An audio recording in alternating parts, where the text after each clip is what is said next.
My name is Kathleen Johnson, and I'm here today with Nicki, Stalker, and we're going to talk to you about planning and preparing your own meals at home. We're cooking at home, saving you time, saving you money, and saving yourself. So, during this presentation, we're going to go over how exactly we're going to save you some time and save you money, and talk about the health benefits of doing these things. Please feel free to raise your hand with any questions you may have at any time. First, let's talk a little bit about you and your environment. Now, being college students, you have your own set of factors that contribute to your food choices. For instance, if you live at home, you probably have food readily available to you, either through yourself or your parents. But what if you live on campus? It might not be as readily available. Also, the on-campus choices aren't exactly like what I would call a huge variety, and they tend to be the same thing every day. So, is it easier to go buy a meal on campus or out, for dinner, or is it easier to prepare and plan and shop and bring it yourself? Right, it's easier to just go buy it. So, all these factors and more contribute to the food choices that you make. So let's do an activity. Everybody take out a piece of paper, please. We're going to write 10 to 15 items you guys usually get at the grocery store. Okay, what did you guys come up with? Okay, bread, that's a great one. Yep, I always get that. Milk, okay. Pizza, frozen pizzas, okay, that's easy, right? Okay, well, here's a list that we came up with. We got yogurt, tortillas, some fresh fruits, some peanut butter, and right here I have some cereal. We get the honey bunches of oats because they're good for you and have a lot of vitamins and nutrients, fortified. So let's see how many quick and easy recipes I can make in 1 minute. Somebody please time me. Okay, ready, set, go.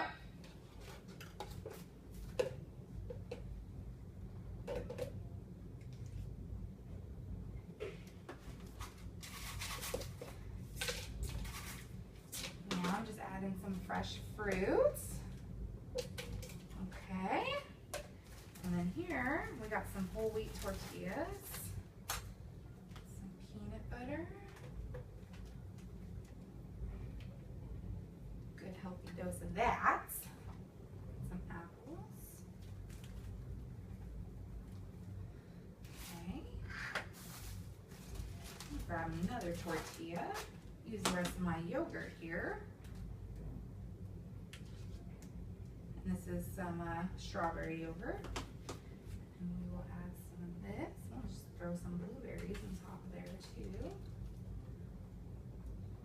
For a little added crunch, why not add a little more cereal? Okay. All right, time. Okay, well that was 1 minute. And in 1 minute, I literally made 3 different healthy snacks.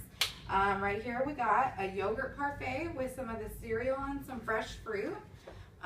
We got a breakfast wrap with the same yogurt. We have the apples and we have some blueberries in there. We also got a wrap just for an anytime snack with peanut butter and apples. And that gives you protein, whole grains, and the tortillas for fiber. And yogurt got probiotics and dairy. So just with those 5 ingredients, we came up with 3 different meals in 1 minute. How quick can that be? Okay. So let's talk about some strategies to be more efficient in the kitchen. The first one I would say, and the most important one, is plan accordingly. When going to the grocery store, make out a thought out grocery list, and just as we showed with this activity, if you buy the right ingredients that are versatile, then making meals is easy. And when I'm talking about versatile foods, I'm talking about foods that you can use in a variety of different meals. So some of these would include the yogurt, ground beef or turkey if you like a leaner meat, white or brown rice, whole wheat pasta for the fiber, and beans also for fiber. These are all foods that you can usually make a variety of different dishes in. So you're not restricted down by just like, oh, well, I can only make one thing with this food item. For instance, ground beef and turkey, you can make a variety of things, including hamburgers, spaghetti, lasagna, meatloaf, stuffed bell peppers, and the list goes on and on. So get familiar with these items and explore different recipes. They will cut down on cost and time because you'll be able to utilize them in multiple meals without having to buy one. Another strategy would be to prepare in advance. After you purchase your food at the grocery store, what do you usually do with it? Right, you just throw it in the pantry in the fridge and forget about it until it's time to eat. Well, with fruit and veggies, it could be a little more efficient and save you time in the long run if you clean and cut them properly and store them in the right containers. Like, we have Tupperware with the appropriate lids, and we also have little Ziploc baggies. These are great for just a grab-and-go snack. Most fruit is better to leave whole, but you can still wash them. For example, and also have your tools ready to use. So, for example, we have this apple corer and slicer. With the proper tool, cutting an apple and taking it to go with you is as simple as this. Now I have great slices, and I can just throw them in a Ziploc baggie. I'm ready to go. It was that simple. Now I have a nice healthy snack to take to school or work with me. So, another thing is keeping a clean and organized kitchen. If there's too much clutter, you might not want to even be in the kitchen. So how frustrating is it to find that one item you need to use? Exactly. So, if everything is right where you need it, you'll be way more into cooking, right? We would recommend keeping like items with like items. Keep all your Tupperware and lids in the same area so it's easy to find it. Another good idea would be to keep all the utensils you frequently use, such as an apple corer or like a peeler or anything like that, in one place so it's readily available to you. If you use something a lot and do not have to look for it, it will save you a lot of time. There is also another time-saving idea that I personally live by, and that is to keep your kitchen stocked with the basics. That would be things like milk, butter, flour and sugar, herbs and spices, and anything else you use frequently. That can be onions, ground beef, bread, anything like that. By having all these items stocked in the kitchen, all you have to do at the grocery store is get the minimal amount of food just to supplement your meals. Now that I've discussed some time-saving ideas, I'm going to turn it over to Nicki, who is going to discuss how to save some costs. Alright, so I'm here to talk to you guys about cost-saving ideas because we're all college students, and I know for me personally, I'm always trying to stay on a budget. I'm always trying to save money any way I can. So we're going to give you some tips and tricks on how to shop effectively. First off is buy in season. When you're buying fresh fruits and vegetables, you're going to save a lot of money if you buy fruits and vegetables that are actually in season. If you go and try to buy mangoes and peaches in the middle of winter, it's going to be a lot more expensive than if you were to actually just buy them in the summer when they're actually in season. Another thing to try is to buy fresh, frozen, and canned vegetables because sometimes when you buy fresh fruit, it can be more expensive, and the frozen and the canned vegetables are equally nutritious. There's no difference in how much vitamins they have. They're all completely the same. It's really just how they're sold that is the difference. And sometimes fresh fruit may taste better, but if you like to make smoothies or have fruit staying cold while it's with you at school, frozen fruit is a great option. Another tip to try is to also avoid prepackaged fruits and vegetables. Sometimes it might seem a lot easier to just buy something that's already packaged for you, it's already cut for you, but they totally up the price on those prepackaged foods. So it really does cost a lot less to just buy the whole fruit and then cut it yourself. It might take a little bit of time, but you save money in the long run. Another tip is to buy in bulk. When you go to Winco, they have the big bulk section of all different types of foods, and you can save a lot by getting foods in bulk. If you compare prices of the packaged brands to just buying the stuff that's in the bins, you can save so much. And another thing is to buy the store brand of certain things. It's the same thing as the name brand, and it's also cheaper. And then lastly, when you go to the grocery store, just know what you want to buy. Have a list, make a plan, go in there and know what you really need to get at the grocery store. Because if you go in there not knowing, you're going to pick out random things you don't really need, things you don't really want, and it could end up being wasteful. So those are some tips for you. And right here, we went to Winco, and we wanted to compare some prices about buying the same food in different ways. So we picked out pineapple, and here is the pre-packaged. You can see for a small little package, it's almost $3 for a small package.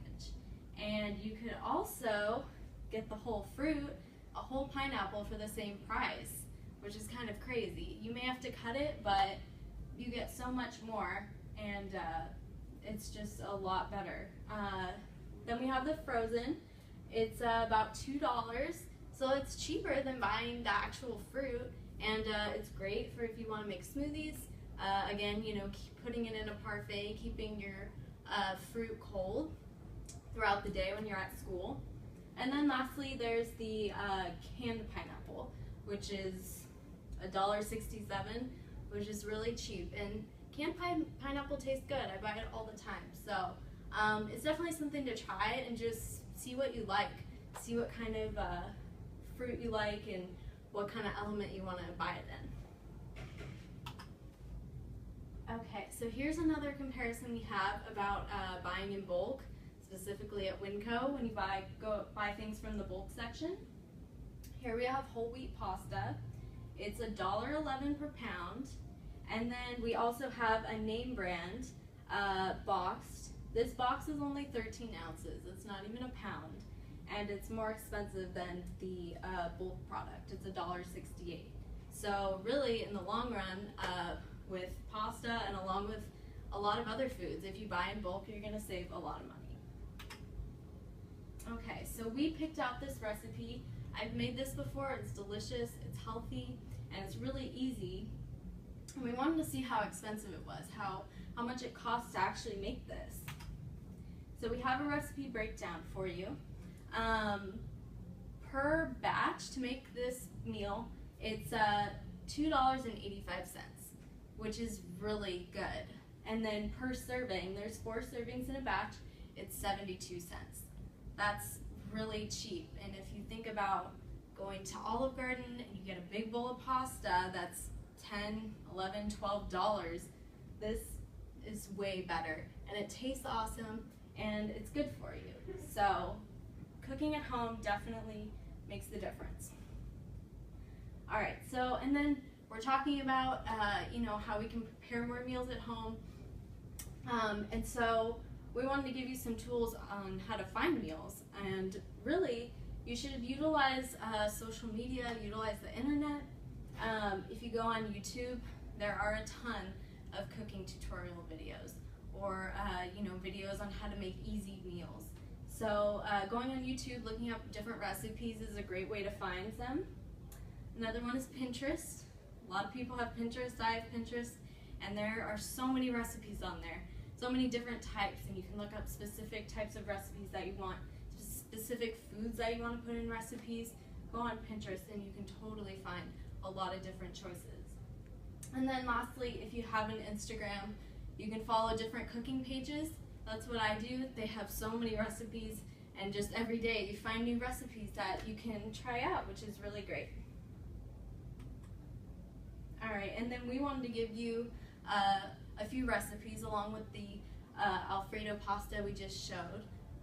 This is a yogurt parfait, which is kind of similar to what we made earlier.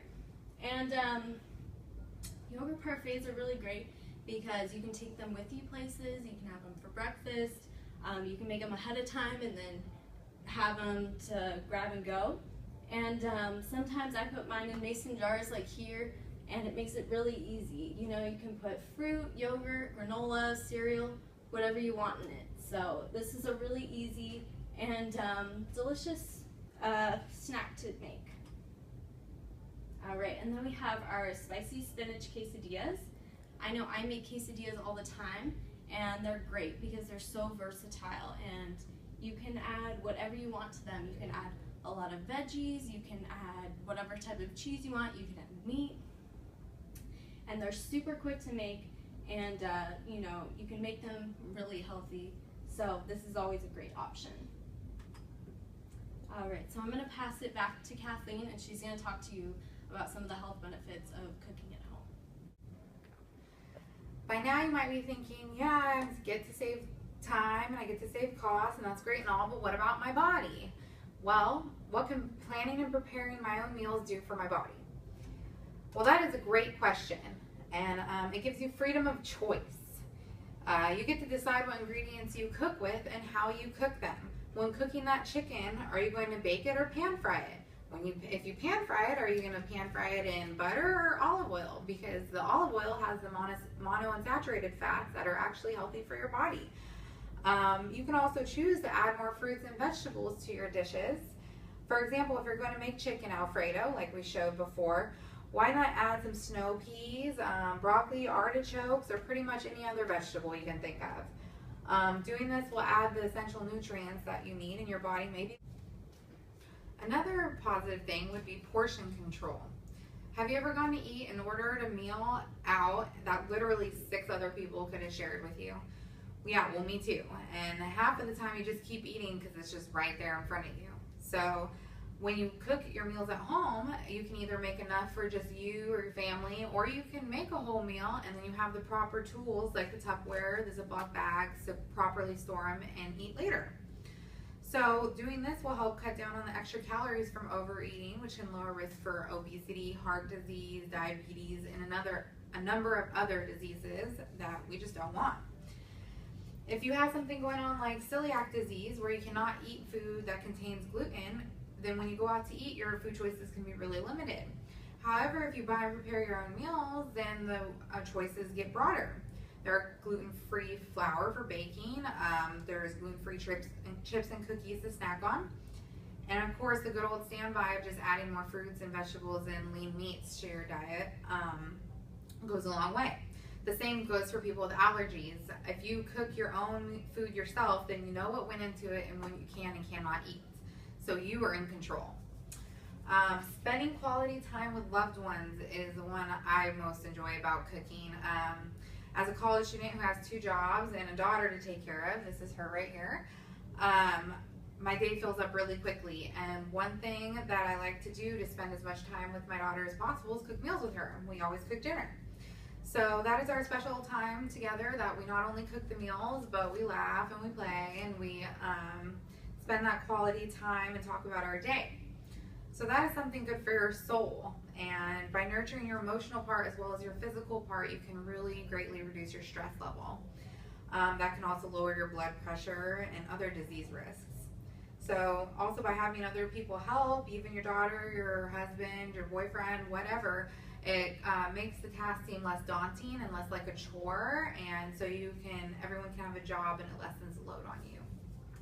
So, and as a little side note to this, if you do have children, cooking with them is not only a bonding tool, but an educational one as well. You will be instilling healthy habits of cooking their own meals and teaching them how to actually cook, which will give them confidence to do it as an adult. Also, by allowing them to be a part of the process, they're more likely to try these new foods because they're a part of it. Now we would like to show you a video about how fun it can be to cook your own meals.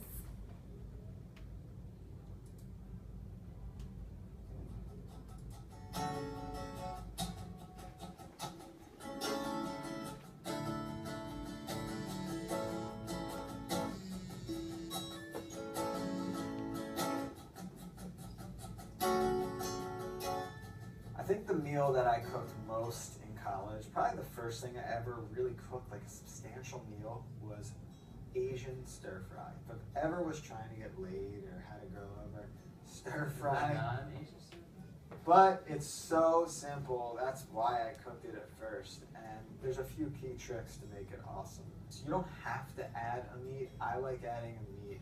Beef is one of my favorite types of meats to add with some Asian flavors. So I have a little beef.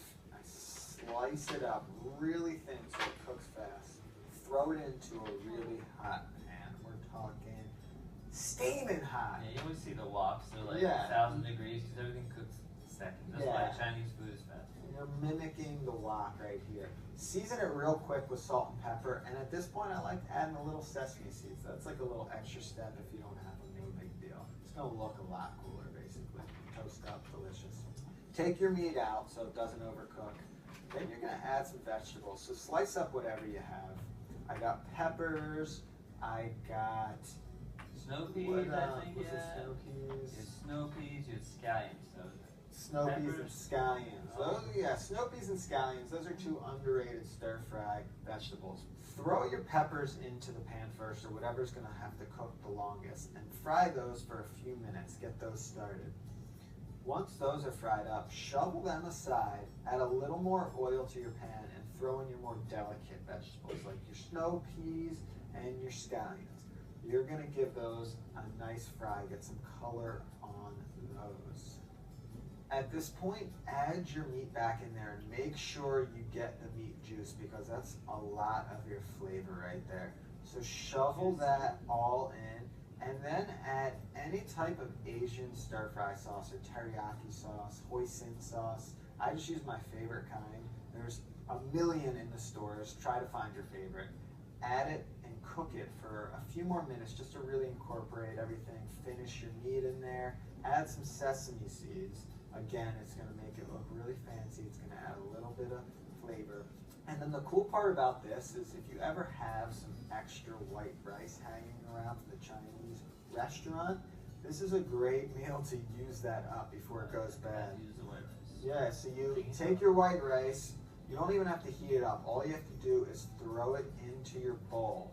Then you're going to add on top your whole stir fry, and that's going to be steaming hot. So you put a towel over the bowl. It's going to capture the steam in the white rice. It's going to heat up the white rice. The juice is going to incorporate in the rice. And you have a beautiful stir fry, and that's good for like 4 people maybe. Or just 4 minutes. maybe just a nice dinner date. You could say.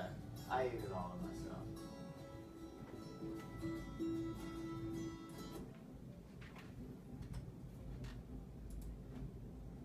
Okay, so that was very easy. And they also gave you some tips on like the leftover rice you may have from that Chinese dinner the night before or whatever to incorporate it, make it easier for the meal preparation.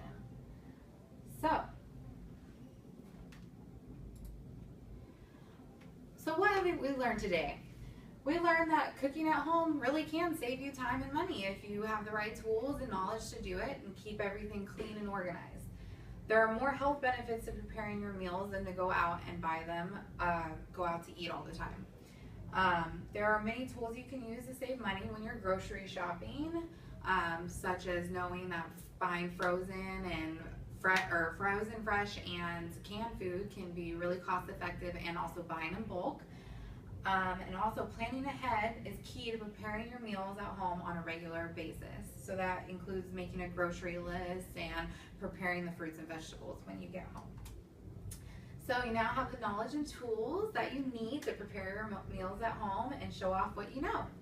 So we made a little pledge and we're gonna pass this around for you.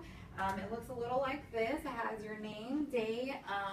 The goal is to start preparing meals at home at least 5 times a week to start off with. Eventually work your way up to all 7.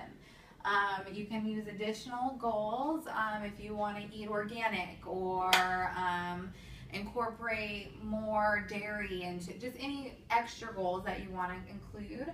Reasons you want to start the initial change of preparing your meals 5 times a week. So if you ever get like lagging on a week, you can go back and really see why you wanted to make this change in the first place. And then here's all the tools from our presentation or just any else you know to keep a healthy reminder on how to keep up with these goals. And then you sign it to make yourself more accountable for this goal and actually do this. So also we have a brochure that has all the recipes that we went over today and the health benefits and also the time and money saving ideas that we went through in this presentation. So feel free to pick one of these up, and thank you for your time.